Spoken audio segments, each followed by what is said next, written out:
तो सबसे पहले तो मैं कुछ बताना चाहता हूँ पोस्ट ऑफिस बॉक्स से रिलेटेड। दो तीन बातें रह गई थी जो लोगों ने बाहर आकर के मुझे याद दिलाया, याद नहीं तो नहीं दिलाया, क्वेश्चन पूछा तो मुझे याद आ गया। हम्म।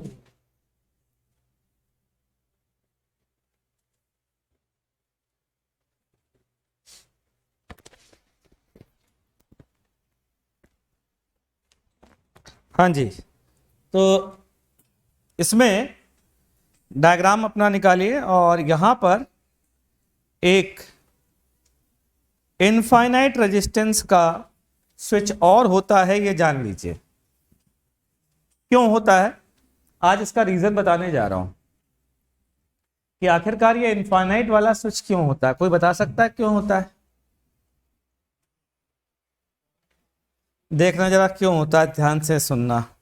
10:10 रखा, ठीक, नल पॉइंट नहीं आया, आ गया आ गया। 10:10 रखा, नल पॉइंट नहीं आया, मान लो, मतलब 12-13 तो छोड़ो, 1 से शुरू किया, 2 3 4 5 6 100 200 क्या 400 500 1000 20,000 25,000, आ ही नहीं रहा नल पॉइंट। परेशान। पता है क्यों नहीं आ रहा? आ इसलिए नहीं रहा क्योंकि रेजिस्टेंस की वैल्यू इस बार 0.678 थी। तो और हम शुरू किससे कर रहे थे? 10 से, 10:10 से। मतलब एक तरफ वाला 1 कम से कम, हम अगर शुरू कर रहे हैं तो यहाँ 1 से शुरू करेंगे, तो हम पहले से ही ज़्यादा से ही शुरू कर रहे हैं तो क्या कभी नल पॉइंट आएगा? नहीं आएगा। तो ऐसी समस्याओं से बचने के लिए इनफाइनाइट वाला लगा दिया जाता है और हमेशा सबसे पहले चेक किया जाता है 1 पर और इनफाइनाइट पर लगा करके कि डिफ्लेक्शन अपोजिट आ रहे हैं बाबू कि नहीं आ रहे हैं।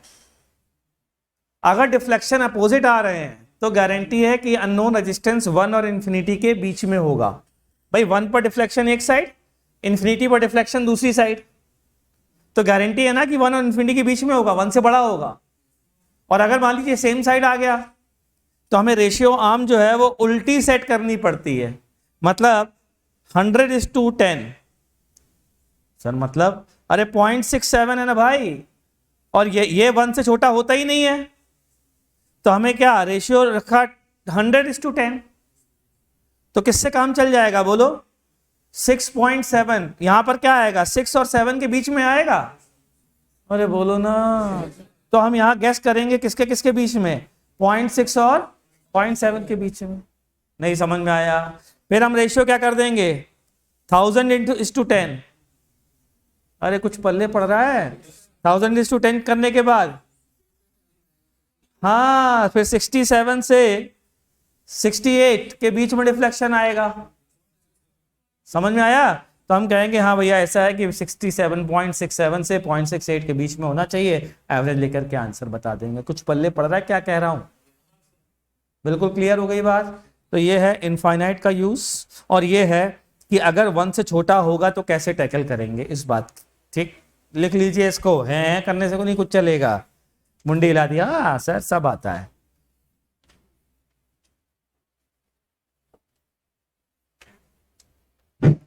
वाह। अच्छा माइक चला जाता है लाइट जाने पर? हाँ? ठीक,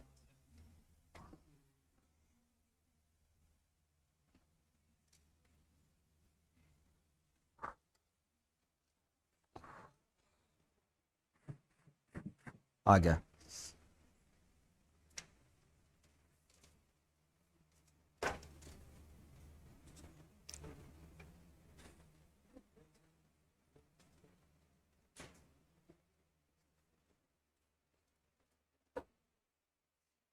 जैसे जैसे एडवांस पास आ रहा है वैसे वैसे डर बढ़ रहा है।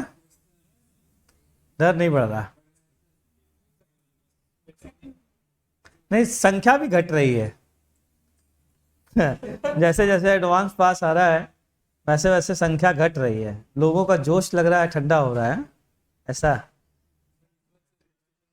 है।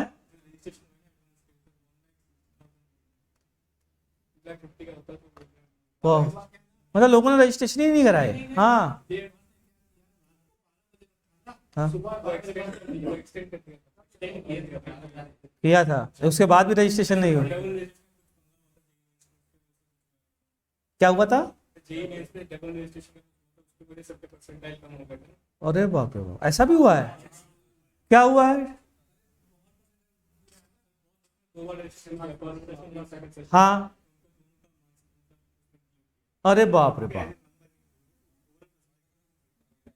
जबकि जबकि बोला ये गया था कि जो बेस्ट होगा वो लेंगे, बेस्ट नहीं लिया गया।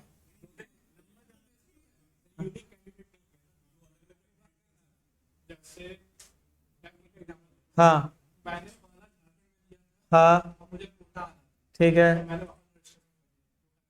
ठीक है। तो हुआ क्या कि 2 रिजल्ट है, एक तो पहली वाली आई, एक दूसरी वाली है हाँ, इसमें से जो बेस्ट है मैं वही करूँगा। हाँ ठीक, जैसे दूसरी वाली में मेरी 90% थी, तो मैंने वो वैन दिया। पहली वाली 96.6 थी, मैंने वो भरा हमेशा। तो ऐसे बहुत सारे बच्चों ने किया है, और जो पहले बच्चों ने जो है ना, जिनका रजिस्ट्रेशन सेम है, उनका एक ही रिजल्ट आएगा। जैसे पहला वाला में जो आया, दूसरा वाला में जो आया, उसमें से जो बेस्ट होगा ना, वो उनका एनके स्कोर होगा। तो ऐसे बहुत सारे बच्चों ने किया कि पहले भी भरा, फिर नया रजिस्ट्रेशन करके भरा।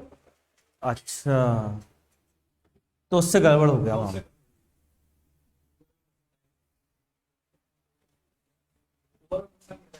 हाँ, सबका ही नुकसान हुआ फिर तो इसको तो कराने करना ही अलाउ नहीं करना चाहिए था इस चीज को तो।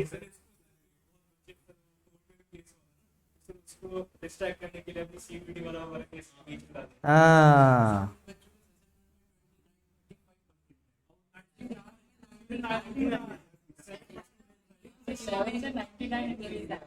कितने से?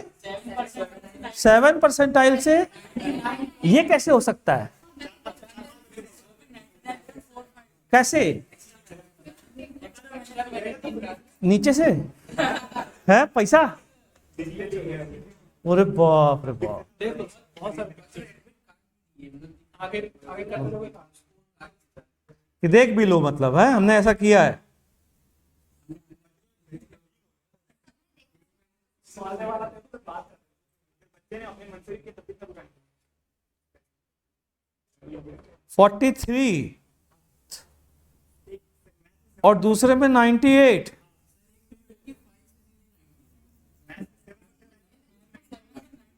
नहीं तो बेटर, दूसरे वाले में उसने बेटर किया होगा, ये रीजन नहीं है।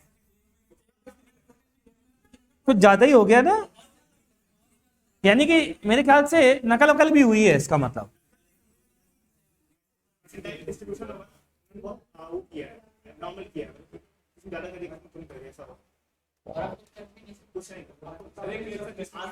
इनकी तो लॉटरी लग गई।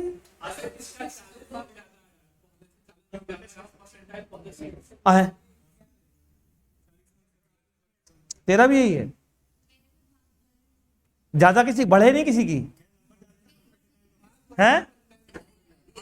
तेरे बढ़े नहीं? तेरे बढ़ने वाला कोई नहीं मिल रहा है यार। ये भाई ये तो दिखाया ना इसने, ये किसका था?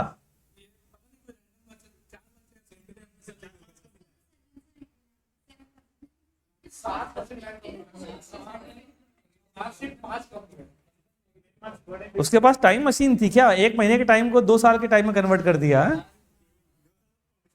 फाउंडेशन कोर्स किया होगा। सही बात है यार, मतलब बल्कि 4 साल किया होगा। 9th से पढ़ना शुरू करेगा तब जाकर के 7% वाला 99 पे आएगा। बाप रे बाप, खतरनाक। और ये कुछ कर भी नहीं रहा इसके लिए।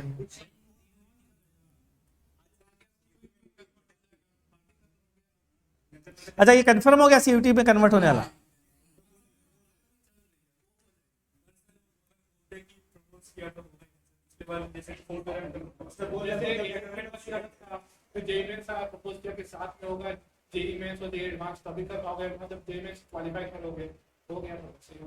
लेकिन यार ये गलत है भाई, बहुत ज्यादा गलत है। बेटरमेंट ऑफ स्टूडेंट के लिए कर तो रहे हो, लेकिन बेटरमेंट हो कहाँ रहा है? नहीं, इस पे तो प्रेशर क्यों बढ़ेगा भाई, ये तो बेटरमेंट ऑफ स्टूडेंट है। हाँ भाई, सारा का सारा फोकस एग्जाम देने वालों का एक पेपर पे होगा, एक डेट पे होगा, ठीक, तो उसमें कमियां गलतियां कम होंगी। अभी क्या है कि नीट भी होना है, वो भी होना, CUET भी होना, 4 बार होना CUET, या तो मेंस की डेट जो शिफ्ट हुई थी वो CUET कारण शिफ्ट हुई थी, तो अब वो सब नाटक नहीं होंगे, पहली बात। दूसरी बात क्या है, दूसरी बात ये समझो कि यार मान लो तुमने PCMB लिया है, कुछ ऐसे बच्चे भी होंगे जिन्होंने PCMB लिया होगा, ठीक है, तो वो बायो भी दे देंगे।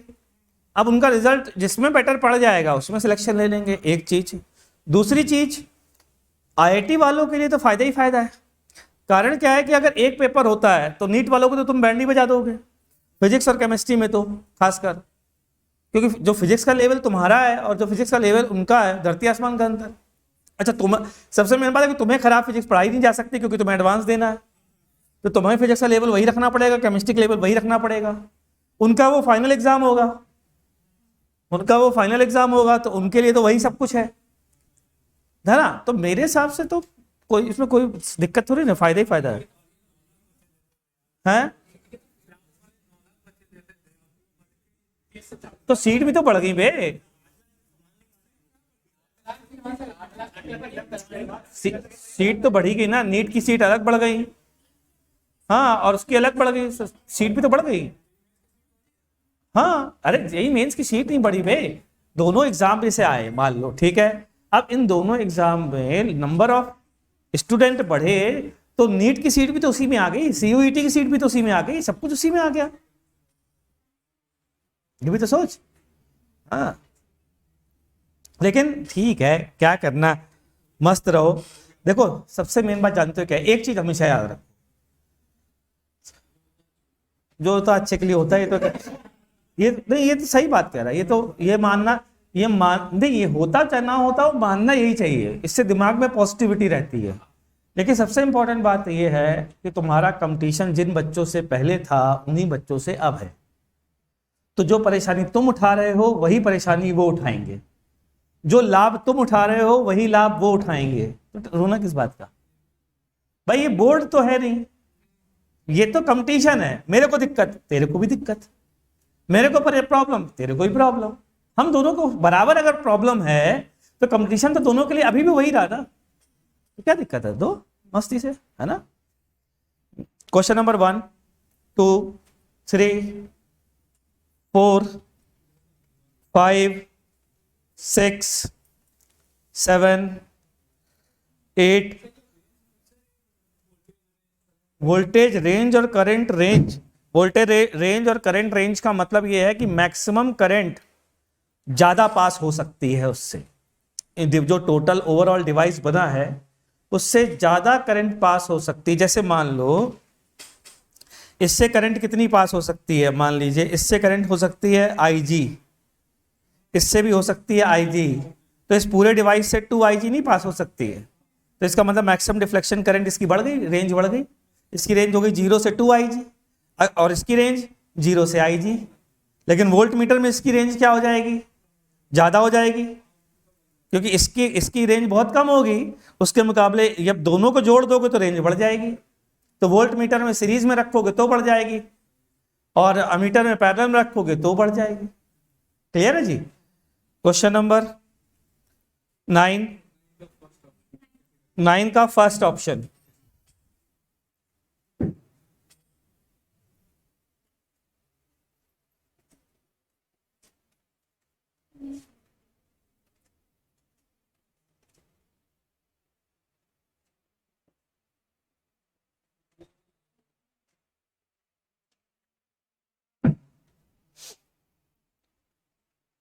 Two identical moving coil galvanometer have 10 ohm resistance and full scale deflection and 2 microampere। आवाज बंद करो भाई, इससे मैक्सिमम करंट 2 माइक्रोएम्पियर जा सकती है और इसका रेजिस्टेंस है 10 ohm. One of them is converted into voltmeter of 100 milli volt full scale reading. अब इसको 100 milli volt full scale reading में कन्वर्ट करना का मतलब ये हुआ कि इसके साथ सीरीज में एक रेजिस्टेंस लगाना पड़ेगा, ये हो गया R, ये हो गया 10 ओम, ताकि जब हम इसके अक्रॉस 100 मिली वोल्ट लगा रहे हों तो यहाँ से करंट 2 माइक्रो एम्पियर की जा रही हो। ये इसका मतलब है। अगर किसी ने कहा है one of them is converted into voltmeter of 100 milli volt full scale reading, का मतलब ये है कि 100 मिली वोल्ट जब हम डिवाइस के अक्रॉस लगाएंगे तो डिवाइस से मैक्सिमम डिफ्लेक्शन आएगा और उससे करंट भी मैक्सिमम फ्लो हो रही होगी। मैक्सिमम करंट कितनी दी है बच्चा पार्टी? इसका मतलब ये कॉइल और ये रेजिस्टेंस को मिला करके हम बनाएंगे एक वोल्टमीटर। तुम लोगों को कन्वर्ट करना आता है कि नहीं आता है? आता है। तो इसके अक्रॉस जब 100 मिली वोल्ट लगाएंगे तो इससे करंट 2 माइक्रो एम्पियर की जानी चाहिए। तो यहां से क्या आ गया? 100 मिली volt equals to I R. I कितना है? 2 into 10⁻³ milli ampere into R कितना हो जाएगा बच्चा? आर प्लस 10 हो जाएगा। क्लियर? यहां से आर की वैल्यू निकाल लो। कितनी वैल्यू आई? यहां से आर प्लस 10 बराबर 100/2 इंटू 10⁻³ ये आ गई ना? तो ये आ गया 50। लगभग आर की वैल्यू कितनी आ गई? 50 इंटू 10⁻³ आ गई। ये आ गई। अब ये क्या कह रहा है कि फिर इसके बाद इसी तरीके से अमीटर बनाया गया 1 milliampere full scale deflection का। अमीटर बनाने में क्या करा जाएगा? शंट लगाएंगे और जब यहां से 1 मिली एम्पियर जा रहा होगा तब यहां से 2 माइक्रो एम्पियर जाना चाहिए। इसके लिए शंट का रेजिस्टेंस कितना होना चाहिए वो निकाल सकते हैं। निकाल लिया। अब आगे बढ़ो। There are then used to measure the voltage and current in the Ohm's law experiment with R बराबर 1000 ओम। तो तुम्हारे इसका मतलब ध्यान से सुनना, जो फाइनल अमीटर बना क्या उसका रेजिस्टेंस फाइनल पता है तुमको? जो फाइनल वोल्ट मीटर बना क्या उसका फाइनल वोल्टेज पता है आपको? ठीक है। अब इन्होंने कहा है कि अगर 1000 ओम का रेजिस्टेंस आप यूज करना चाहते हो, the measured value of R will be, ये मेजर्ड वैल्यू कितनी होगी ये बताइए। है कितना? 1000 ओम। ठीक। अब इसको हमें यूज करना है इसके थ्रू, अमीटर और वोल्ट मीटर के थ्रू। ठीक। तो ध्यान से सुनना, हम लोग कहेंगे रेजिस्टेंस की वैल्यू होती है वोल्ट मीटर की रीडिंग अपॉन अमीटर की रीडिंग। यही होगी ना भाई? ठीक। अच्छा, वोल्ट मीटर की रीडिंग मतलब इसमें पूछा क्या है इन्होंने? आर कहां से कहां तक आएगा, यही पूछा है ना? 1000 ओम रजिस्टर है। ठीक है। तो measured value will be the resistance of the voltmeter will be, resistance of the voltmeter निकाल लिया, the resistance of the ammeter भी निकाल लिया। If the ideal cell is replaced by a cell having internal resistance.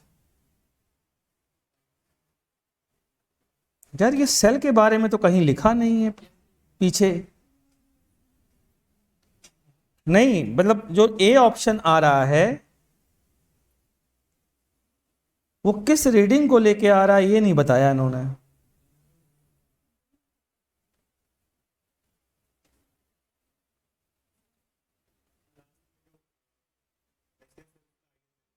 हाँ हाँ,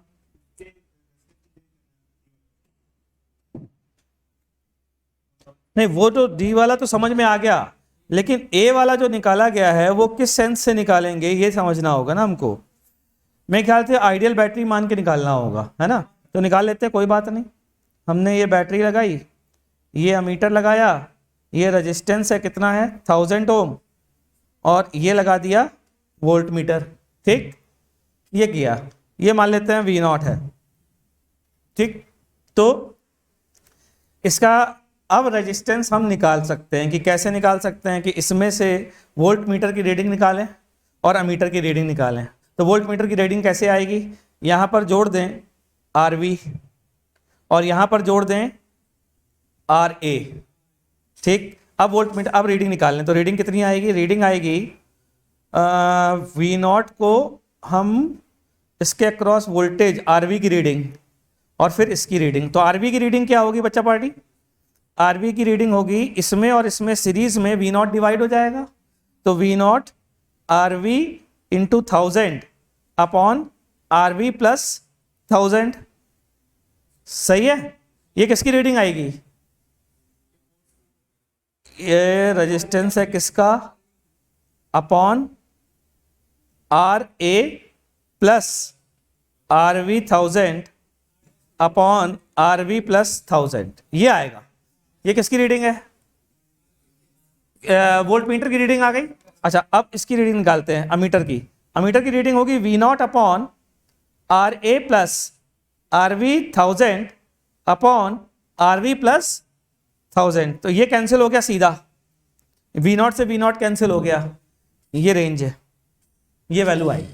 अब ये value किसके किसके बीच में लाई कर रही है वो देख लो। सही है भाई, यानी कि आरबी की वैल्यू कितनी आई है निकाली क्या? ये निकाली तो यहाँ पर, तो 4990 इंटू 1000 डिवाइडेड बाई, ये कितना आ जाएगा? 1000 इसमें ऐड करेंगे तो कितना आ जाएगा? 50990, ये आ गया। ये वैल्यू निकालनी है। अब ये वैल्यू उस रेंज के बीच में आ जानी चाहिए जो दी गई है, तो आंसर आ जाएगा। क्लियर? ठीक, चलिए आगे बढ़ते हैं। क्वेश्चन नंबर 10, 10th का डी। पूरा डाउट है या डी में? पूरा डाउट है। चलिए वही है, इसमें ऑल द एलिमेंट्स पैरेलल में लेने हैं भाई, पैरेलल में ले करके इंटीग्रेट कर दीजिए, रेजिस्टेंस आ जाएगा, रेजिस्टेंस आ जाएगा तो करंट आ जाएगी। आ गया समझ में? रेजिस्टेंस आ गया, फिर दिक्कत किस में आ रही है? सी और डी में दिक्कत आ रही है। सी क्या है? The outer surface is at lower voltage than the inner surface. अच्छा ठीक, देखते जाओ देखते जाओ देखते जाओ। ये बताइए, यहाँ से ये करंट का डायरेक्शन है, तो इलेक्ट्रॉन किधर ट्रेवल कर रहे होंगे बच्चा पार्टी? इस डायरेक्शन में इलेक्ट्रॉन ट्रेवल कर रहे होंगे। ध्यान से सुनना, अच्छा क्वेश्चन है ये। इस डायरेक्शन में इलेक्ट्रॉन ट्रेवल कर रहे होंगे, इन पर सेंट्रीफ्यूगल फोर्स लगेगा, लगेगा, तो यहाँ पर क्या होगा? नेगेटिव चार्ज आएगा। ठीक, यहाँ पर पॉजिटिव चार्ज एक्यूमुलेट होगा। ये कब तक चलता रहेगा? जब तक कि सेंट्रीफ्यूगल फोर्स बराबर नहीं हो जाता है इस पॉजिटिव और निगेटिव के कारण आई हुई इलेक्ट्रिक फील्ड के। तो इलेक्ट्रिक फील्ड की वैल्यू क्या होनी चाहिए? E इंटू ई बराबर होना चाहिए mvd, ड्रिफ्ट वेलोसिटी का स्क्वायर बाई आर। क्यों भाई? ये इलेक्ट्रिक फील्ड कौन सी होगी? ये वाली इलेक्ट्रिक फील्ड, ये वाली ट्रांसवर्स इलेक्ट्रिक फील्ड। ठीक, तो इलेक्ट्रिक फील्ड की वैल्यू बोलो क्या होती है पोटेंशियल डिफरेंस के टर्म में? डेल्टा वी अपॉन ये थिकनेस कितनी है? R2 माइनस R1, m बराबर mvd स्क्वायर बाई आर। कुछ समझ में आया भाई? R क्या चीज है? R है यहाँ से डिस्टेंस, रेडियस कोई भी। क्लियर? अच्छा, अब इन्होंने पूछा क्या है? इन्होंने पूछा है the outer surface is at lower voltage. Outer surface negative charge पर है, तो इलेक्ट्रिक फील्ड का डायरेक्शन ऐसा होगा। इलेक्ट्रिक फील्ड के जाने पर पोटेंशियल डिक्रीज होता है या इंक्रीज होता है? डिक्रीज होता है। तो आउटर वाली लो पोटेंशियल पे, इनर वाली हाई पोटेंशियल पे। अब पोटेंशियल डिफरेंस किसके प्रोपोर्शनल है? तो यहाँ से वीडी की वैल्यू डाल दीजिए आई के टर्म्स में, तो आई स्क्वायर के प्रोपोर्शनल आ जाएगा, क्योंकि वीडी आई के प्रोपोर्शनल है। क्लियर? आया समझ में? चलिए जल्दी से नोट करिए फटाफट, अच्छा क्वेश्चन है ये। पानी पी लेता हूँ। हाँ,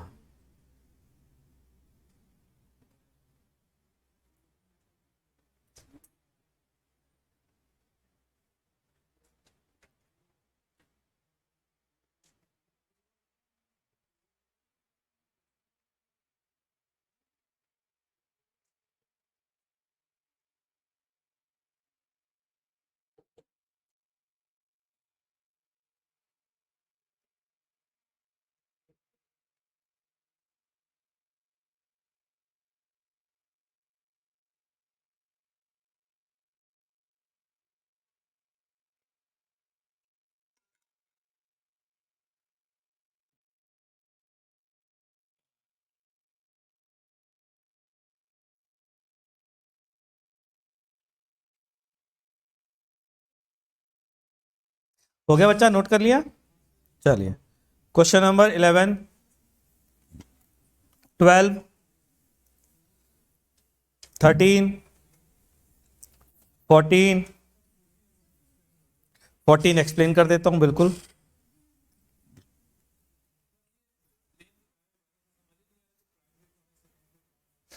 एक बार देख लेता हूं।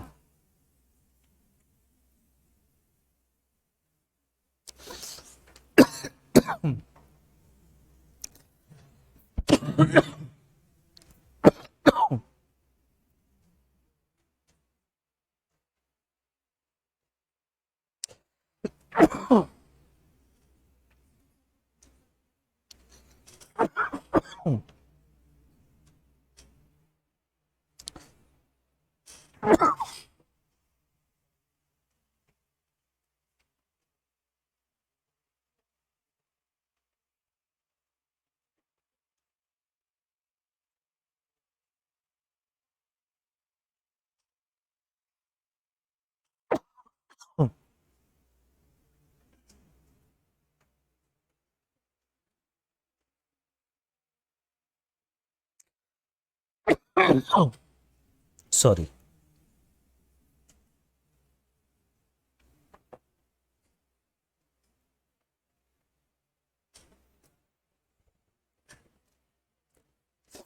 हाँ, तो देखना जरा ध्यान से, इसको यहां से डिटैच कर दीजिए, हटा दीजिए, हवा में कर दीजिए थोड़ी देर के लिए, ठीक। फिर यहाँ का पोटेंशियल निकाल लेते हैं। यहाँ का जीरो ले लो इस जगह का, तो यहाँ का पोटेंशियल E/2 होगा बच्चा पार्टी। इसका मतलब यहाँ का पोटेंशियल भी E/2 होना चाहिए। इस सर्किट को सॉल्व कर लीजिए पूरे, और उससे इस जगह का पोटेंशियल E/2 कर दीजिए। वो कैसे करेंगे, ध्यान से सुनना। ये लेंथ कितनी है, R0/2, इसका रेजिस्टेंस R0/2 है या R0 है, R0/2 है ना, चेक करो, R0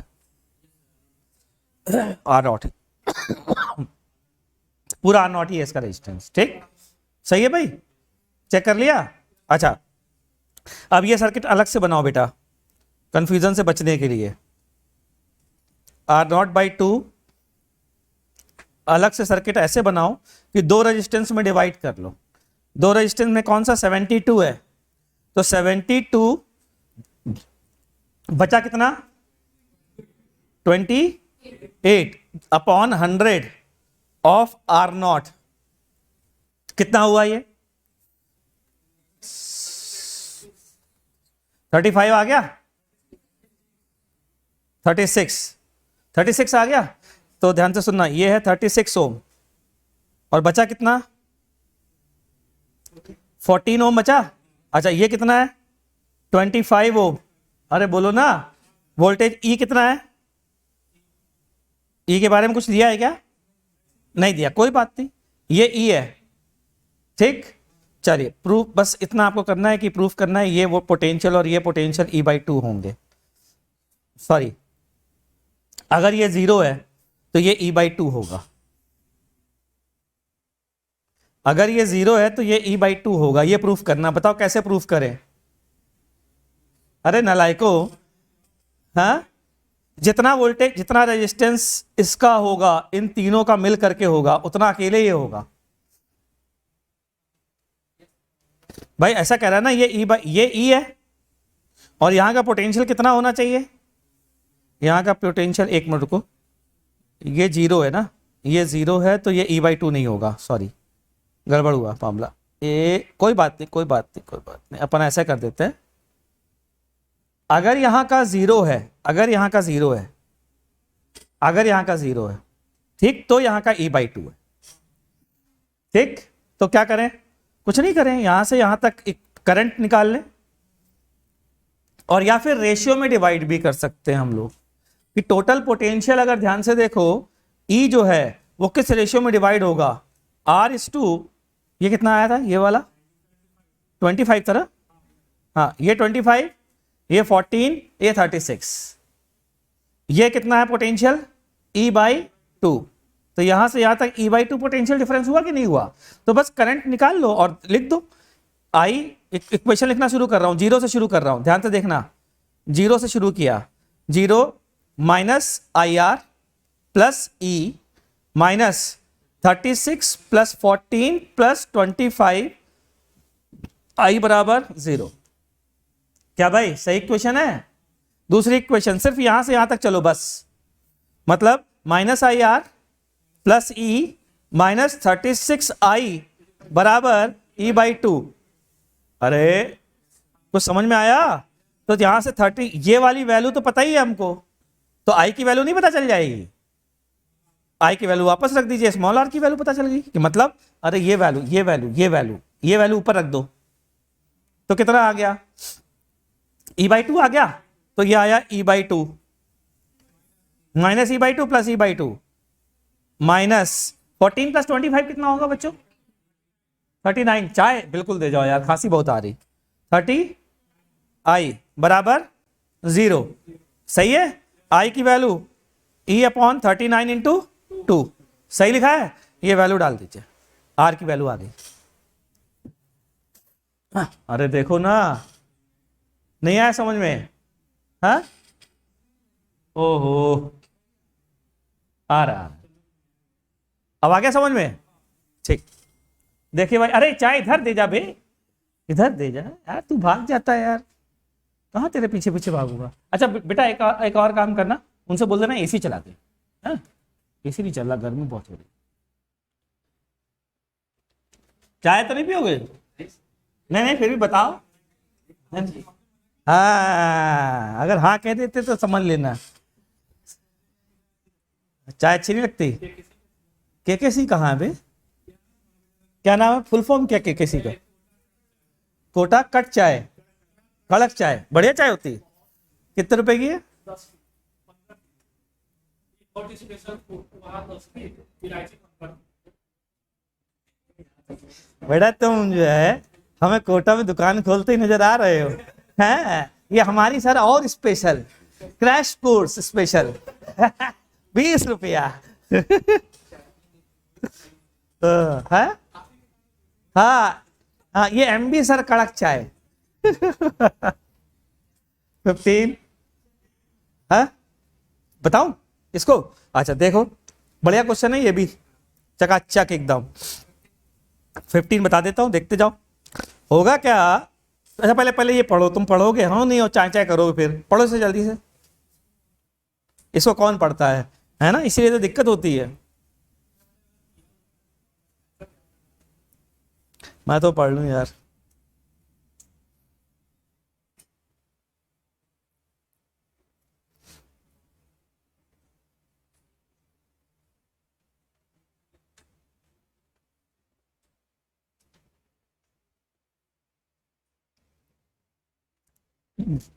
पढ़ लिया? देखो हो क्या रहा, कहानी यहां पर क्या घट रही है। कहानी ये घट रही है, ये एक बॉल, ठीक, यहाँ का पोटेंशियल 0 V और यहाँ का पोटेंशियल 0। ये बॉल जब इससे टच करी तो कंडक्टर होने के कारण इक्वी पोटेंशियल हो जाएगी, इसका पोटेंशियल भी V, यानी कि इस पर पॉजिटिव चार्ज तो इस पर भी positive charge, positive positive charge एक दूसरे को अट्रैक्ट करेंगे, रिपेल करेंगे। अच्छा अच्छा, रिपेल करेंगे, रिपेल करेंगे तो ये ऊपर जाएगा, ऊपर जाएगा तो यहाँ पर अट्रैक्ट किया, ग्रेविटी है नहीं, तो यहाँ पर टकराया, परफेक्टली इनइलास्टिक कोलिजन। टकराने के बाद वेलोसिटी कितनी हो गई? अब ये इसके साथ इक्वी पोटेंशियल हो जाएगा, इसका पोटेंशियल 0, इसका पोटेंशियल भी 0। अरे बोलो ना, नेगेटिव होगा वैसे, 0 बोलना ठीक नहीं है। या यूं कहे कि इस पर माइनस क्यू चार्ज, भाई एक कैपेसिटर की प्लेट की तरह बिहेव करेंगी ना, तो इस पर भी नेगेटिव चार्ज आ जाएगा। फिर ये यहाँ से रिपेल करेगा, ऊपर वाला रिपेल करेगा, ऊपर वाला रिपेल करेगा, फिर नीचे भागेगा, फिर नीचे भागेगा, फिर से वही प्रोसेस। तो ये प्रोसेस कॉन्टिन्यूसली होता रहेगा, ठीक है। तो इतना तो समझ में आ गया। तो 15th क्वेश्चन तो हो गया। अब आते 16 पर, कैलकुलेशन कैसे करें, बड़ा आसान।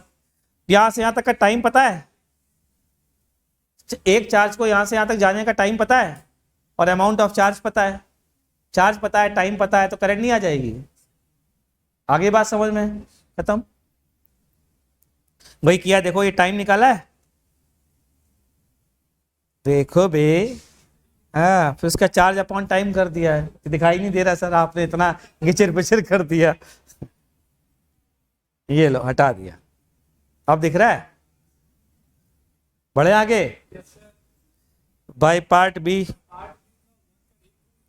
1 का A क्यों नहीं होगा? Consider a wire in the shape of a circle करेंगे। ये है NCERT का क्वेश्चन जिसकी मैं बात कर रहा था। वो पूछ रहा है कि ये जो रिंग है इसमें जो करंट फ्लो हो रही है वो किस कारण से हो रही है। तो मतलब वो EMF नहीं पूछ रहा, वो पूछ रहा है कि जो E बराबर रोजे में धक्का देने के लिए जो फील्ड चाहिए वो कहाँ से फील्ड आ रही होगी। तो बैटरी से फील्ड बाहर थोड़ी ना आ सकती है, तो बाहर तो फील्ड सरफेस चार्ज से आ रही होगी बस। डायरेक्शन ऑफ करंट,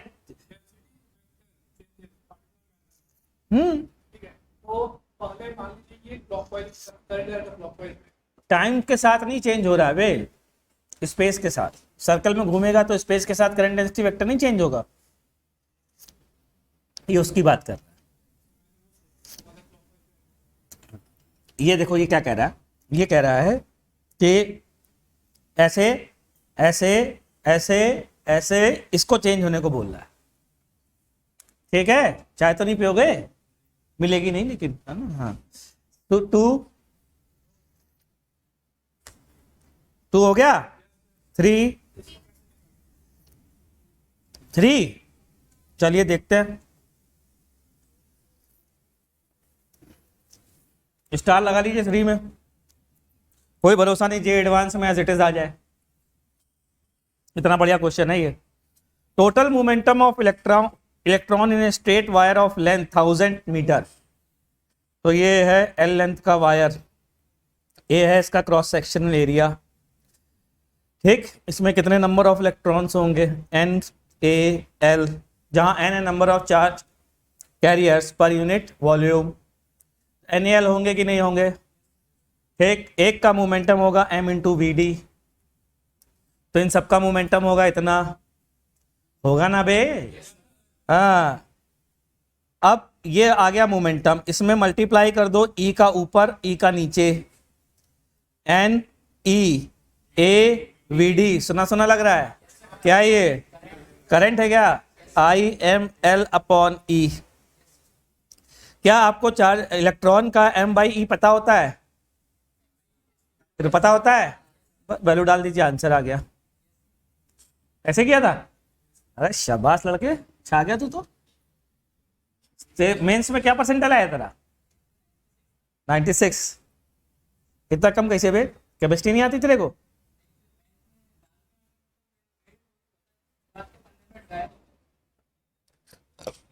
अभी घर में 45 मिनट्स में पेपर दे रहा है, मैंने बोला था 45 मिनट्स में पेपर देने को दूसरी कोचिंग के, 45 मिनट्स में एक पेपर डेली देना है। हाँ,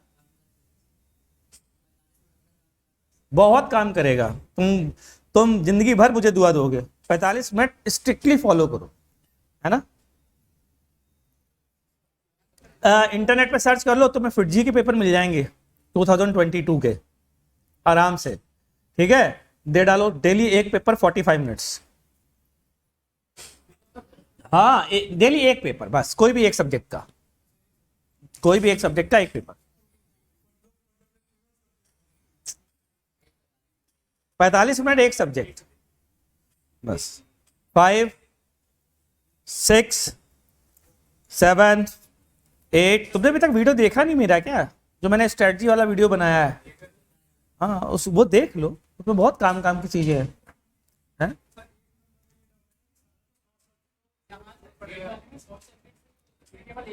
ये 0, ये 0, ये 0, ये 24, ये 24, ये 24, काहे भाई, ये 3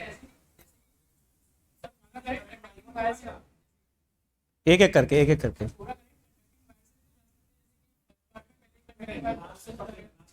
देखो जरा, देखो देखो, देखो ये गया, ये गया, इसके बाद ये, फिर यहाँ, अब यहाँ नहीं बटेगा, बस हो गया। तीनों पैरेलल, सारे पैरेलल में है, 24 24 24 सब पैरेलल में है, सारे रेजिस्टेंस पैरेलल में, क्वेश्चन खत्म। हाँ हाँ हाँ,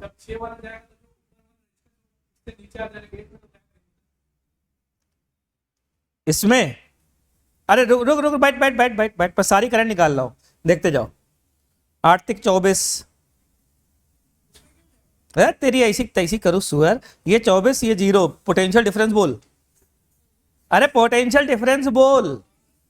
24, तो 24/8 3, सबसे करंट निकाल ले, और फिर ज्यादा से ज्यादा क्या करेगा, 6 चौको 24 ओम, वो लगाते किरचॉफ फर्स्ट लॉ, तो बाकी में करंट निकालने के लिए। फिर ये कितना हुआ, 6 चौको 24, 2 हट तेरी 12 दूनी 24, 4 छक्का 24, अरे हट, 8 तिक 24, 12 दूनी 24। हाँ, आप बोल बोल, अपनी इच्छा पूरी कर,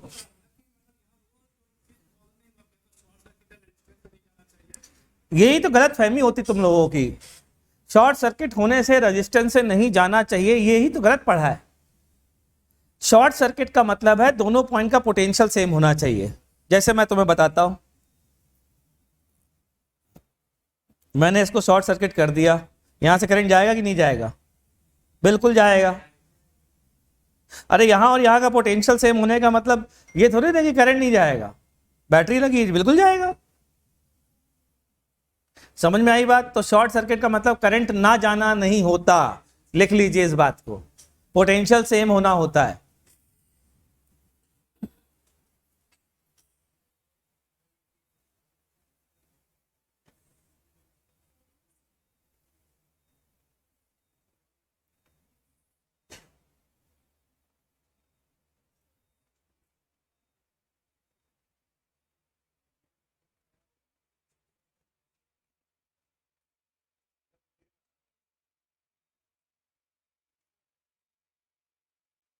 हो गया जी, बढ़े आगे। 9th 10th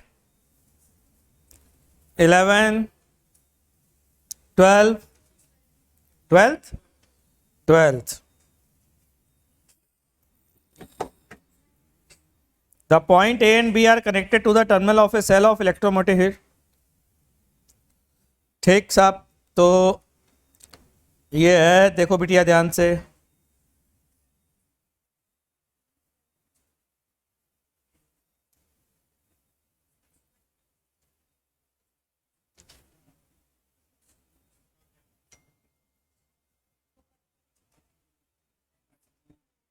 अरे कहाँ कहाँ बंद करेगी?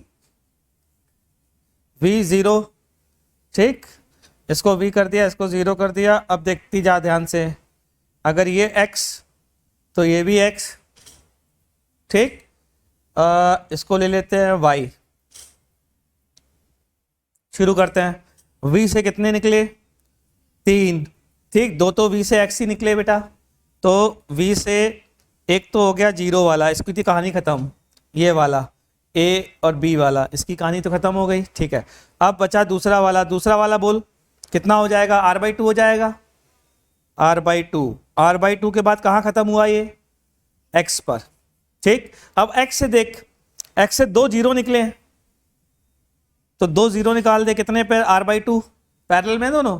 और बाकी देख Y पर गए हैं, और ये भी दोनों पैरेलल में ही होंगे, तो X से Y में निकाल, वो भी दोनों पैरेलल में, तो R/2 ही हो गया सीधा सीधा। R/2 कहाँ पहुंचे? Y पर। Y से फिर कहाँ जा रहे हैं? 0, तो Y से 0 पहुंचा दे।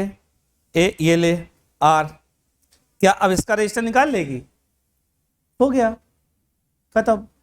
आ गया समझ में? ठीक। मोड़ना फोड़ना हम पसंद नहीं है, कोई कहता मोड़ दो, कोई कहता खींच दो, कोई कहता ऐसे कर दो। नहीं बनना, कहाँ बना अभी स्टोन ब्रिज, देख बिंदास आराम से करो क्वेश्चन। पोटेंशियल असाइन वाला मेथड बताया था ना तुम लोगों को, नहीं बताया था क्या?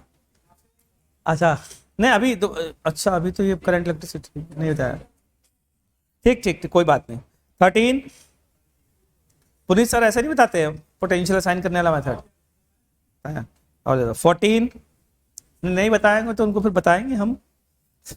15 16, अच्छा तू तो मिक्स पढ़ा है। 14 का B and C, radius of wire AB is double then that, like radius double करने से कुछ नहीं होगा बिटिया, ये रेशियो पे डिपेंड करता है। अब अगर तू रेडियस डबल करेगी, मान ले डबल कर दिया, मोटा कर दिया, तो यहां पर कनेक्ट करने से फिर से रेशियो तो R1 R2 वही रहेगा ना जो लेंथ का है, ठीक। अच्छा C, B और C बोला ना तूने। अच्छा, if length of wire AB is double then L' equals to 2L, ये बात सही है भाई। अभी देखो कितनी लेंथ है, हो जाएगा सेम रेशियो में बेसिकली होना चाहिए, है ना। इसका option A, if in shown setup the galvanometer and battery are interchange. हमेशा ध्यान रख लीजिए, हमेशा व्हीट स्टोन ब्रिज में गैल्वेनोमीटर और बैटरी को हमेशा इंटरचेंज किया जा सकता है, ऑलवेज। बस हो गया खत्म। 15 16, 16, 17, 18। क्या बिटिया करके नहीं आई तू? कैसी चल रही पढ़ाई? ठीक चल रही है? चलो 20, 21। चलो ये कंप्लीट हो गया। कैपेसिटर निकालें? नहीं, पार्ट ए। चलो पार्ट ए कर लेते हैं, पार्टी कर लेते हैं, पार्ट ए, पार्टी। यार एक बात बताओ, कोर्स कैसे पूरा कराएंगे हम तुम्हारा? 2 ही क्लास तो बची केवल, है ना? और चैप्टर कौन कौन सा बचा? मैग्नेटिज्म और ईएमआई। मैग्नेटिज्म हो गया, ईएमआई, फिर वेव और मॉडर्न फिजिक्स, ऑप्टिक्स। 3 क्लास बची है।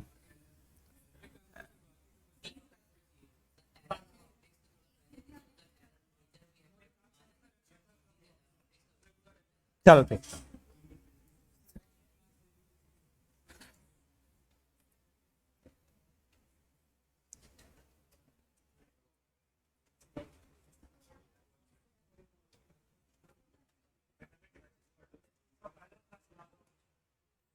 मैं बात कर लूंगा। मैथ्स का क्या स्टेटस है?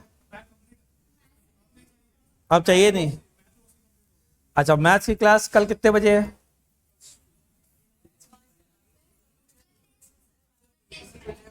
एलन का?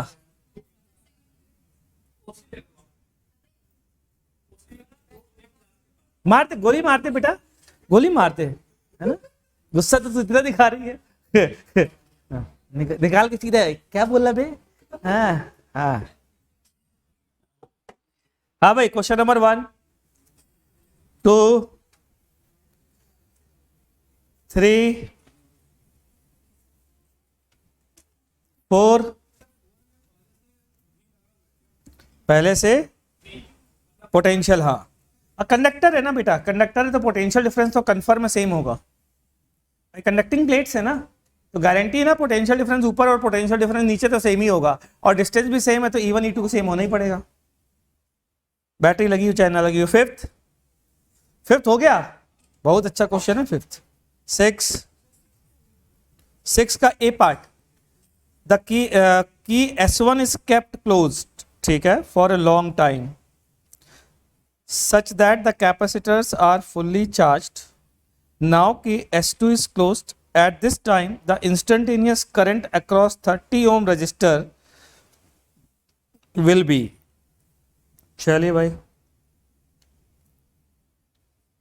S1 को लंबे समय के लिए बंद कर दीजिए जरा। तो S1 को लंबे समय के लिए बंद करेंगे तो, और S2 खुला है, तो मेरे हिसाब से सब पर चार्ज वगैरह सब निकाल लेंगे अपन।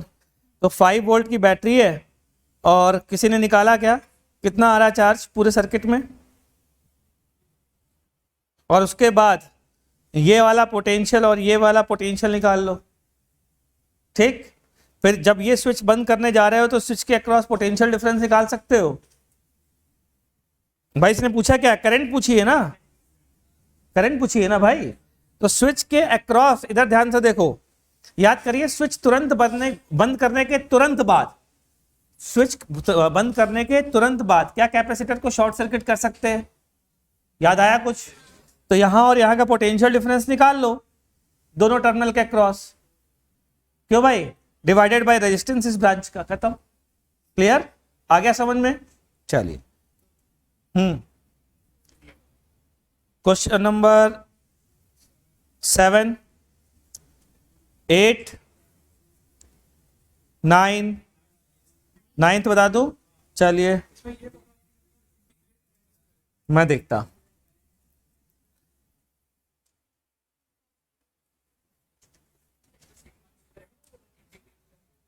इसमें डेल्टा बराबर D/N इतना स्मॉल मानना है कि जो तुम्हारा dx है उससे भी ये छोटा है, मतलब dx इससे बड़ा होगा। बस इतनी सी बात ध्यान रखनी है। अब देखो कैसे। The dielectric constant of the mth layer is इतना। mth लेयर का मतलब क्या हुआ? डिस्टेंस निकाल लो। हाँ, x डिस्टेंस बाद mth लेयर आई मान लो, ठीक। तो वो x डिस्टेंस होगी कितनी? जैसे मान लो मैं ये यहां से x डिस्टेंस पर mth लेयर ले लेता हूं, ठीक, इसका k दिया हुआ है, तो इसको x के टर्म्स में निकाल लेते हैं। कि कैसे सब निकालेंगे? mth लेयर का मतलब m की value the dielectric constant of the mth layer for very large n, ये क्या लिखा है? अच्छा, ये वैल्यू बहुत ज्यादा है, द कैपेसिटेंस C इज, ठीक, चलिए देखते जाइए भाई। m by total n, mth layer n का जितना फ्रैक्शन होगा, ये डिस्टेंस, जैसे मान लो मैंने कहा, ध्यान से सुनना, मैंने तुमसे कहा कि यहां पर 10 शीट आई हैं। कितनी शीट आई हैं? 10। तो बताओ, और ये डिस्टेंस है 10 मीटर, तो बताओ तीसरी शीट तक डिस्टेंस कितनी हुई होगी? 3 मीटर हुई होगी। सहमत हो? तो उसी से m बाई एन बराबर x बाई एल कह सकता हूं। क्लियर? m की वैल्यू रख दो यहां पर, क्या? n by L into x, ये वैल्यू यहां पर पुट करो, तो k की वैल्यू क्या आ गई? k 1 plus m by n की value x by l, x के टर्म में k आ गया। अब बस इसकी कैपेसिटी निकालो और इंटीग्रेट कर दो इसको dx मानते हुए। तो इसकी कैपेसिटी, इसका क्या निकालोगे? c की 1 by C, d of 1 by C, km epsilon naught a by D dx, sorry, ठीक। यहां से km देखो x के टर्म में लिख पाओगे? इंटीग्रेट कर दीजिए, आंसर आ गया।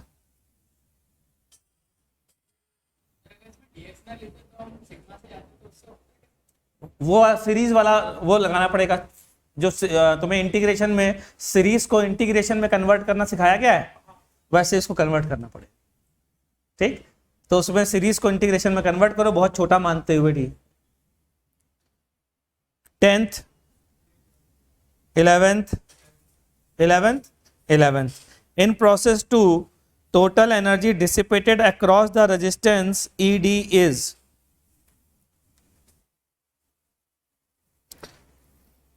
in process 2, ठीक है।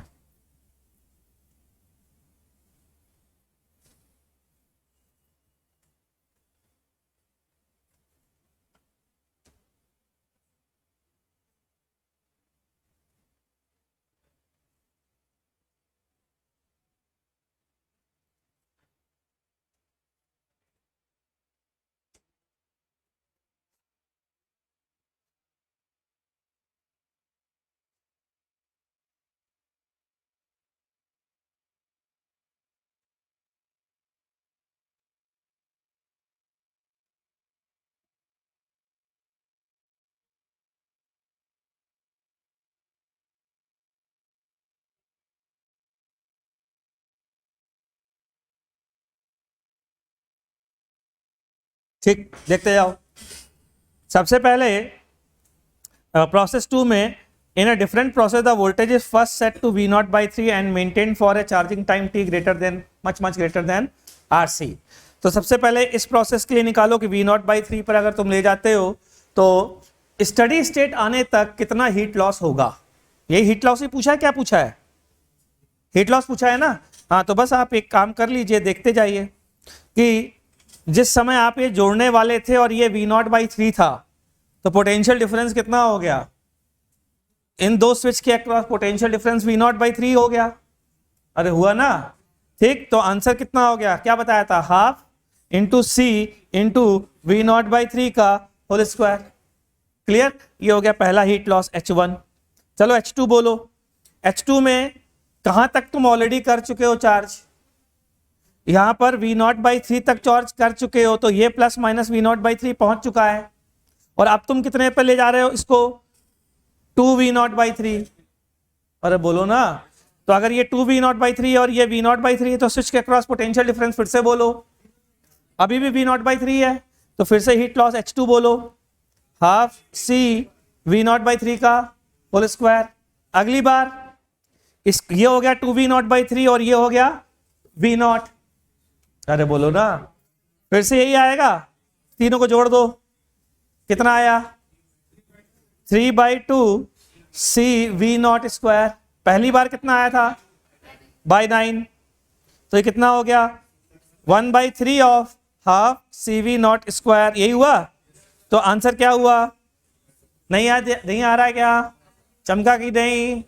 फिर लॉस कम हुआ कि ज्यादा, लॉस कम हुआ कि ज्यादा, डायरेक्ट चार्ज करने से लॉस ज्यादा हुआ या फिर स्टेजेस में चार्ज करने से, स्टेजेस में चार्ज करने से लॉस कम हुआ।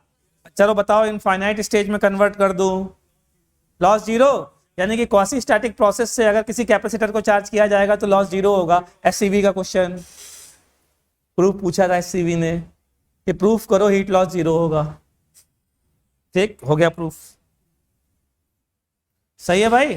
अगर इसको इनफाइनाइट प्रोसेस में कन्वर्ट कर दूं, हल्का सा चार्ज करूं रुक जाऊं, हल्का सा चार्ज करूं रुक जाऊं, धीरे धीरे धीरे क्वासी स्टैटिकली इसको इस वोल्टेज पे लाऊं, तो लॉस कितना हो जाएगा, जीरो।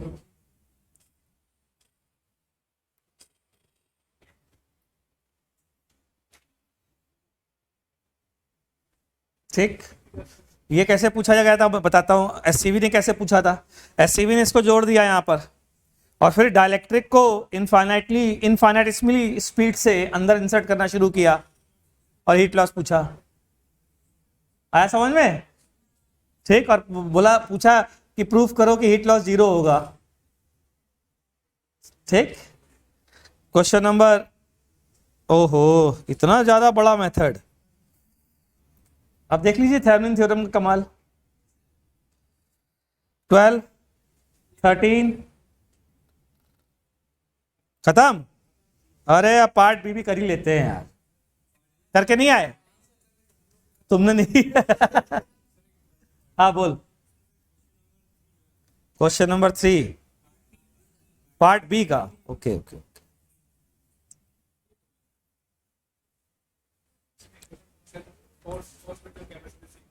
हाँ बस टेंशन को, ठीक है जी। चलिए आगे कुछ महान काम करते हैं। अरे हट, पार्ट बी कल डिस्कस होगा कल, लेकिन ध्यान रख लो कल पार्ट बी के साथ मैग्नेटिज्म डिस्कस हो जाएगा।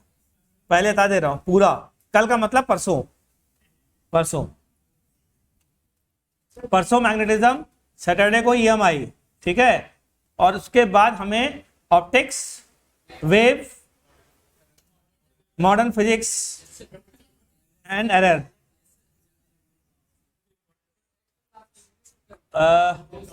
कब है ये 19 को खत्म हो जाएगा।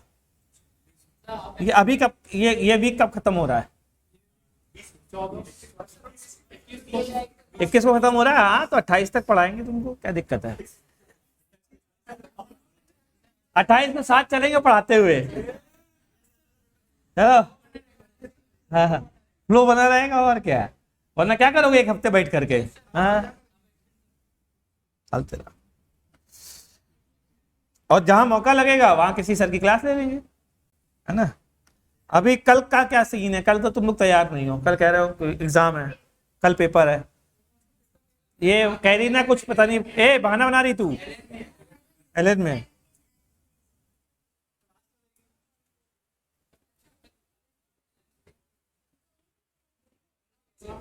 कल क्लास तो लेकिन रहेगी तुम्हारी, क्लास छोड़ दोगे?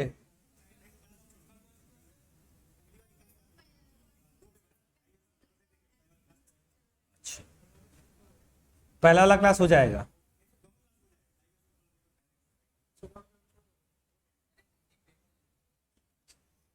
पेपर देना जरूरी है। चलो अच्छा, थोड़ा सा कैपेसिटर के बारे में तो हमने थोड़ी बात कर ही ली थी, आज थोड़ा सा मैग्नेटिज्म का ज्ञान दे देते तुम लोगों को। लीकेज करंट देखते जाओ, बहुत इंपॉर्टेंट चीज लीकेज करंट।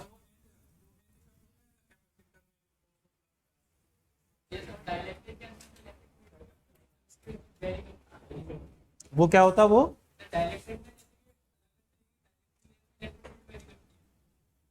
हाँ फिर जरूरत नहीं, बता दूंगा, एक एग्जांपल लेके बता दूंगा। तो डाइलेक्ट्रिक के बीच में अगर रेजिस्टेंस लगा दिए थे हीट लॉस कितना कैपेसिटर के बीच में कैपेसिटर के बीच बेवकूफ है जिसने लगाया है यार। बीच का मतलब बाहर लगाओ चाहे अंदर लगाओ, बात बराबर है भाई, फ्लो हो जाएगी सारी की सारी बस।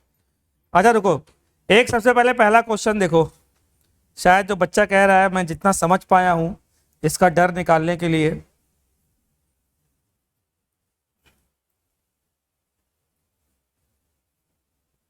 ये एक डाइलेक्ट्रिक प्लस क्यू चार्ज यहां पर, माइनस क्यू चार्ज यहां पर, ठीक है, और k की वैल्यू है k बराबर k नॉट 1 प्लस या k not upon 1 plus x by D, ठीक है। x बराबर 0 पर k नॉट, x बराबर d पर कितना 2 k not by 2, k not by 2, ठीक है। ऐसा k वेरी कर रहा है। क्वेश्चन है पहला part, find variation of electric field as a function of x, say this is x equal to 0। बच्चे की इच्छा पूरी कर दे, है ना, यही इच्छा थी बच्चा, और दूसरी इच्छा मेरी तुम पूरी करो। Also find charge density as a function of x, charge density, bounded charge density as a function of x inside the dielectric. Dielectric के अंदर जो होगा वो चार्ज होगा बाउंडेड, उसकी डेंसिटी निकालिए as a function of x। क्या charge bounded के लिए बोल रहा हूं, charge density as a function of x निकालो, और क्या। देखते हैं कितने लोग कर पाते हैं। ये क्या है, ई नॉट किसने निकाला, ई नॉट किसने बताया, तो निकालो, आंसर लिख ले, बोल मत, बगल वाले का डिस्टर्ब करता है।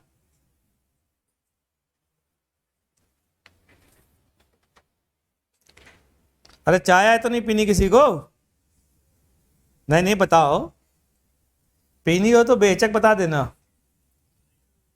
हाँ मिलेगी नहीं मतलब, लेकिन पूछना भाई देखो फर्ज है, हमारी भारतीय संस्कृति में सिखाया गया है कि पूछते रहना चाहिए।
हो गया,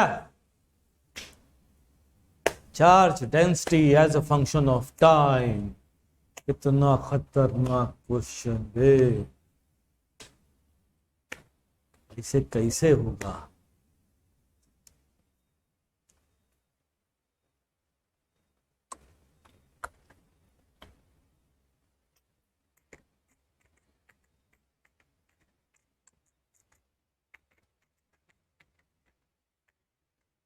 और ठाकुर कुछ हुआ? नहीं, कुछ भी नहीं। क्या बे है? ऑप्शन दे इनको। ये देखिए राजा साहब को ऑप्शन चाहिए। इंटीजर में आया बे ये क्वेश्चन, डेसिमल वाले में, सॉरी। वैल्यू वैल्यू बाद में दी गई।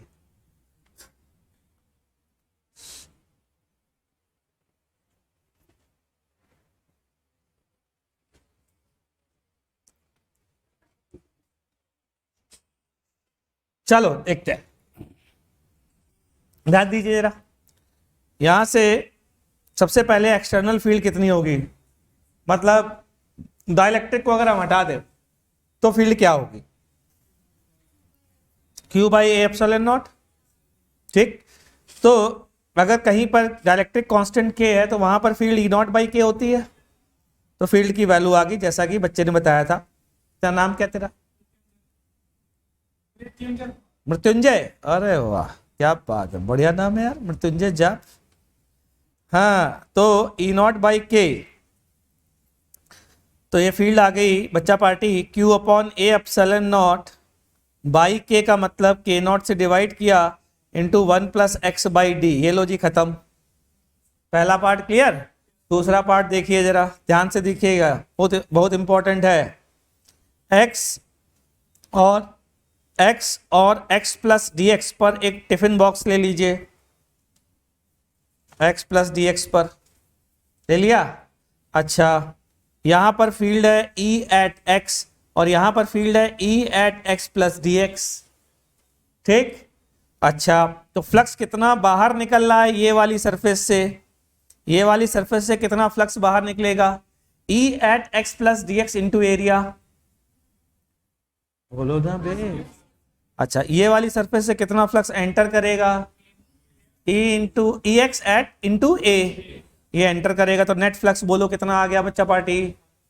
बोलो, E at x plus D x into a minus E into e of x into a बराबर जितना चार्ज इसके अंदर फंस गया, चार्ज फंस गया rho a d x upon epsilon not. Gauss law पढ़ा जीवन में अपने?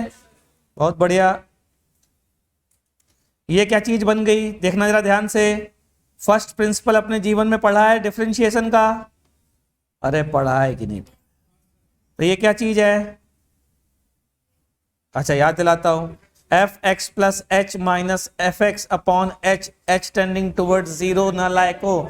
जब तक एच ना लिखो तब तक फील नहीं आता सर। क्या है ये? डी बाई डी एक्स है, तो डिफरेंशिएट करो ई को। ई कहाँ गया? ये रहा ई। इसको डिफरेंशिएट करो एक्स के रिलेटिव, कितना बचा बच्चा?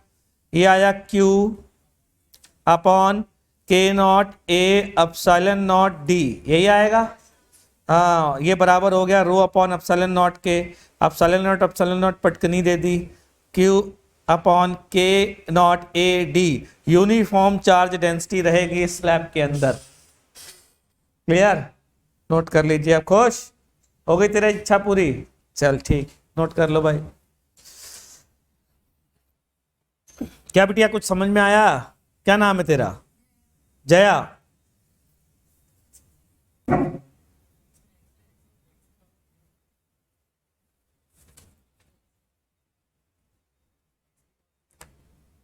तो जया कहाँ की रहने वाली है तू? मध्य प्रदेश में कहां पर? सतना। और मृत्युंजय बाबू कहाँ के रहने वाले हैं? झारखंड में कहा? पलामू।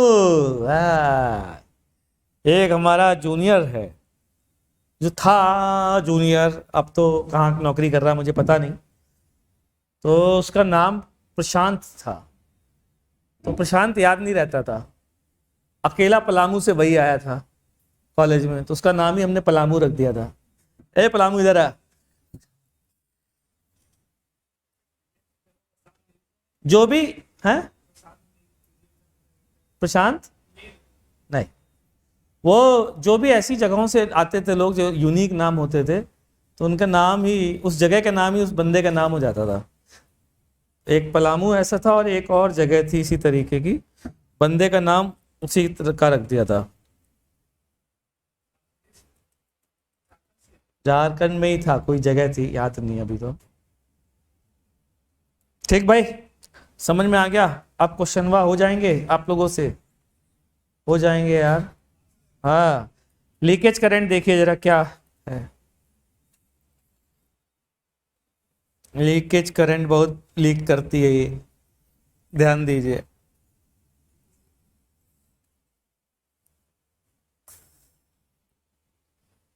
ये है प्लस क्यू, ये है माइनस क्यू। ये जो डाइलेक्ट्रिक है ना, परफेक्ट इंसुलेटर नहीं है बेटा, और परफेक्ट इंसुलेटर होता भी नहीं है जीवन में कभी भी, है ना। तो लीक तो करेगी करेगी परफेक्ट इंसुलेटर, क्योंकि होता नहीं है। तो इसकी रजिस्टिविटी दी है बच्चा पार्टी रो, और इसका डाइलेक्ट्रिक दिया है के।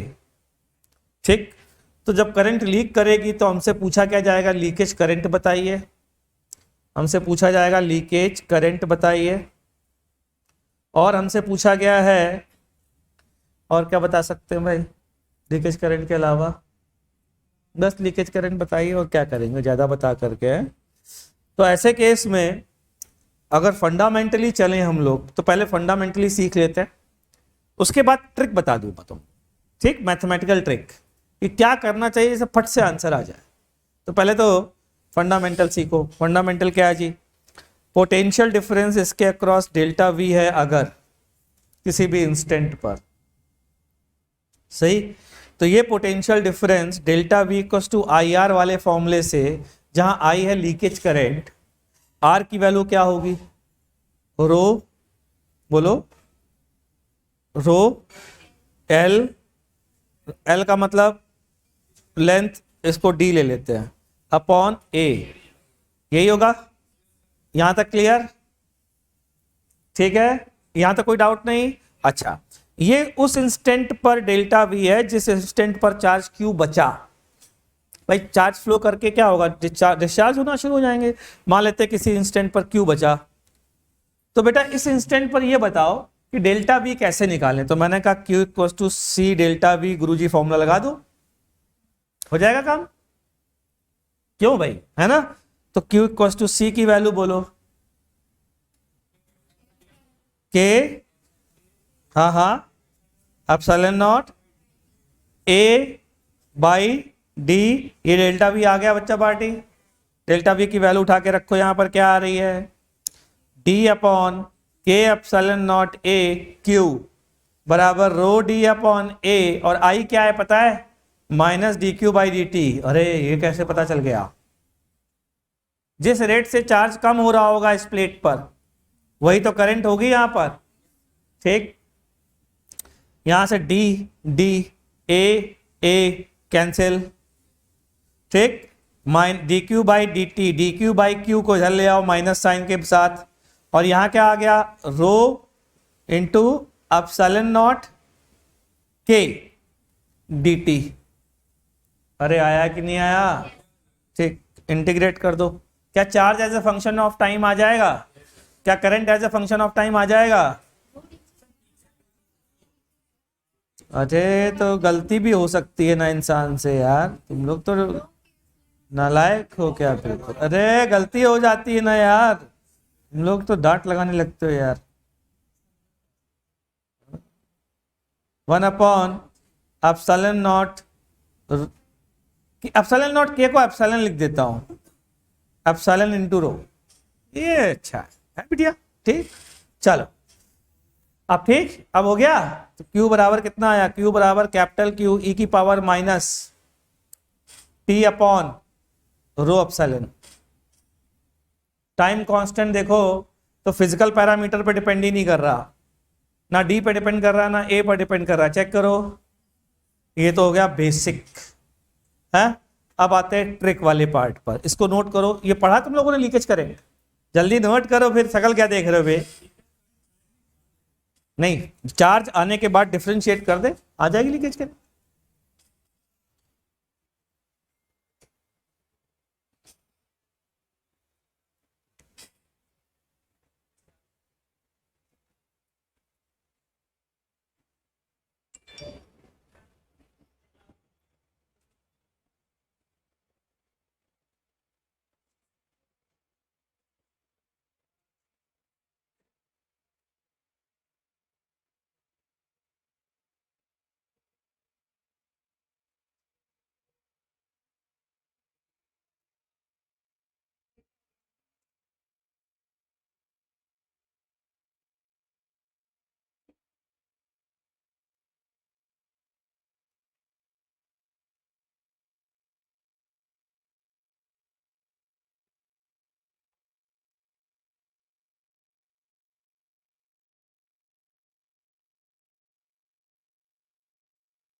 हो गया भाई लोग?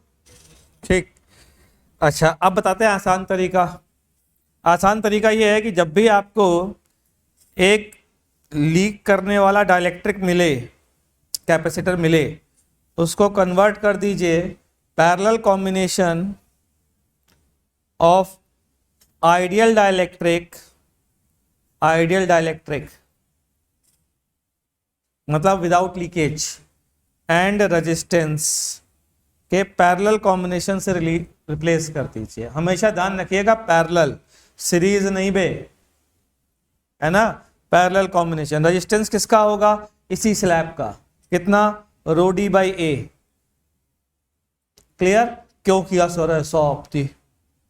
देखो, क्या इस कैलकुलेशन में डेल्टा वी कैपेसिटर के अक्रॉस लिया है? लिया है। क्या इस कैलकुलेशन में डेल्टा वी रेजिस्टेंस के अक्रॉस लिया है? दोनों को पैरेलल में ले लिया, तो क्या बुराई है? क्लियर हो गई बात? आज के बाद सीधा पैरेलल में कन्वर्ट कर दीजिए, आंसर निकालिए, जीवन भर के लिए मस्त रहिए। ठीक, नोट करिए फटाफट।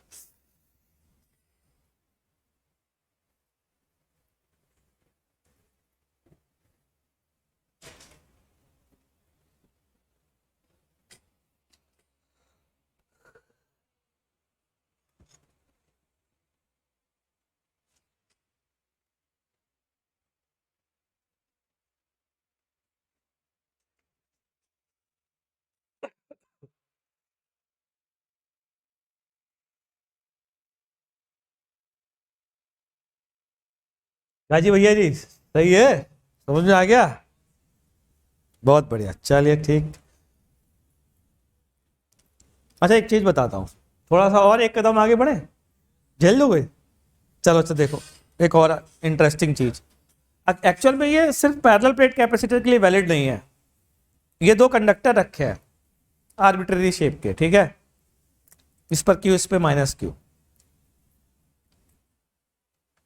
ये पूरा मीडियम जो है ना वो डाइलेक्ट्रिक के कांस्टेंट से भरा हुआ है और रेजिस्टिविटी है रो। यहाँ पर भी करंट लीक होगी भाई। ये हाई पोटेंशियल पे, लो पोटेंशियल पे करंट यहाँ से यहाँ फ्लो करेगी, धनाधन धनाधन धनाधन करेगी ना भाई। आवाज ऐसी नहीं आएगी, फ्लो तो करेगी ना भाई। हाँ, चलिए तो क्या करें, यहाँ पर इस जगह इस कंडक्टर के जस्ट बाहर गॉस लॉ लगा रहा है।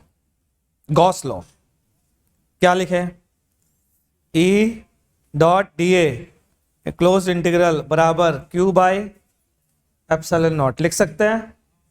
तो इसमें कोई बुराई नहीं। चलिए आगे अगली बात सुनिए जरा। क्लोज इंटीग्रल E की वैल्यू मैं लिखने जा रहा हूं rho times J dot d a बराबर Q बाई एप्सिलॉन नॉट लिख सकते हैं। बुराई कोई? पक्का? ठीक, आगे बढ़ो। Close integral J dot d a I होगा। अरे क्या बात है लड़की, शाबाश।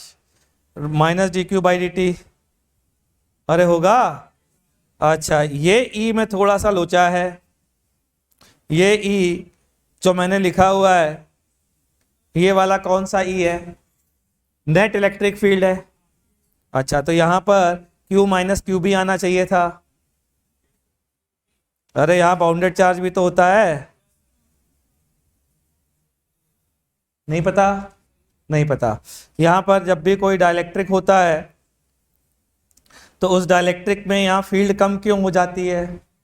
क्योंकि यहाँ क्यू होता है, यहाँ माइनस क्यू होता है, यहाँ पर माइनस क्यू भी आ जाता है। अब याद आ गया? हाँ, और ये माइनस क्यू भी अपॉन क्यू, यही रेशियो तो 1/k के बराबर होता है। नहीं पढ़ा? पढ़ा है यार? अच्छा पाश। तो बस ये Q माइनस क्यू भी क्या मैं लिख सकता हूं? Q upon K epsilon not होगा। अरे Q,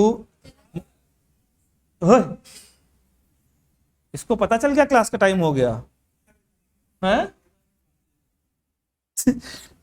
ये गलत टाइम पता रहा इसको। देखता हूं, एयर सर्वर तो चल रहा है, एयर सर्वर तो चल रहा है। ठीक, आ गया? चलो, Q minus Q B upon Q बराबर 1/k। तो Q माइनस क्यू बी को Q बाई के लिख सकते हैं, बोलो ना। तो ये Q माइनस क्यू बी था, इसको लिख दिया Q बाई के। क्या मैं इसको Q अपॉन एप्सिलॉन लिख सकता हूं सिर्फ? अरे K एप्सिलॉन नॉट को K लिख दिया बे। हाँ, बराबर Q अपॉन एप्सिलॉन। देखो जरा ध्यान से, सेम इक्वेशन आ रही, चेक करो। dq बाई क्यू बराबर 1 अपॉन रो एप्सिलॉन dt आ रही है। इसका मतलब Q बराबर कैपिटल Q e की power minus T upon rho epsilon इस बात पर डिपेंड नहीं करती कि कैपेसिटर कैसा बना है, हमेशा टाइम कांस्टेंट फिक्स होता है और वो होता है रो एप्सिलॉन के बराबर। नोट कर लीजिए। हाँ, क्या चीज? हाँ बिल्कुल, लेकिन चूंकि ये एक जनरल केस है इसलिए इसको आइडियल लेने की जरूरत नहीं है, क्योंकि जनरल कैपेसिटर ऐसा लाओगे कहां से, है ना, किसी सर्किट में कैसे लगाओगे, क्योंकि तो इनफाइनाइट तक फैला हुआ है डायलेक्ट्रिक।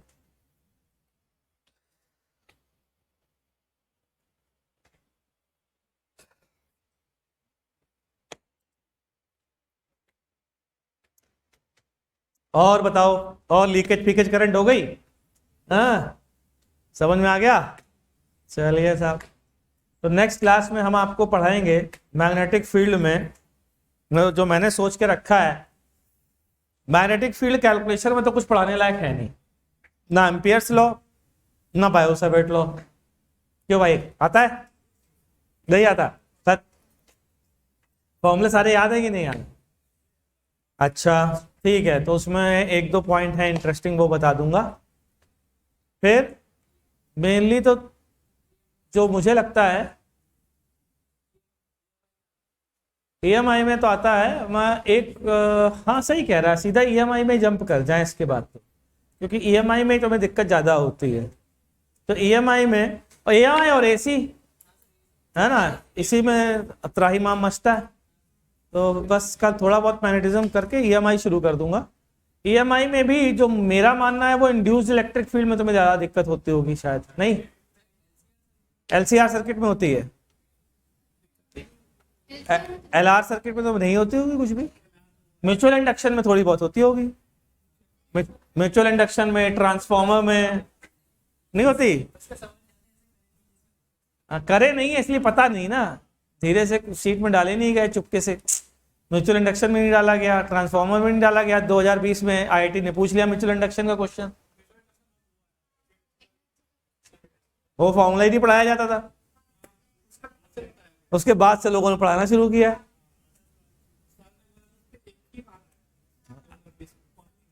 अब आएगा भाई, हर चीज पहली बार ही तो आई है जेई में, जब से जेई शुरू हुआ है तब से हर चीज कभी ना कभी तो पहली बार ही आई है। और हाँ, बाद में पढ़ाना लोगों ने शुरू कर दिया। DC पांडे टाइप और सिंगेस टाइप की किताबों ने सारे क्वेश्चन देख देख के उल्टा थ्योरी बना दी और हो गया। खैर उन्होंने नहीं बनाई है, बनाई तो कोचिंग वालों ने, उन्होंने तो कोचिंग वालों का मटेरियल छाप दिया अपनी किताब पे। सिलेबस फिक्स है, कई चीजों को टच नहीं करता जेई। सिलेबस तो वही है, जैसे पोस्ट ऑफिस बॉक्स सिलेबस में है लेकिन पूछा नहीं गया। अब पूछ लिया जाएगा तो लोग कहेंगे सिलेबस में आया, नहीं सिलेबस में तो पहले से था, पूछ नहीं रहा था बस वो। जैसे पहले एरर एंड एक्सपेरिमेंट नहीं पूछता था, आज से 10 साल पहले सिलेबस में था, फिर उसने पूछना शुरू कर दिया, है ना। चलिए भाई, टाटा बाय बाय। होमवर्क बताइए क्या डिस्कस करेंगे हम लोग। मैग्नेट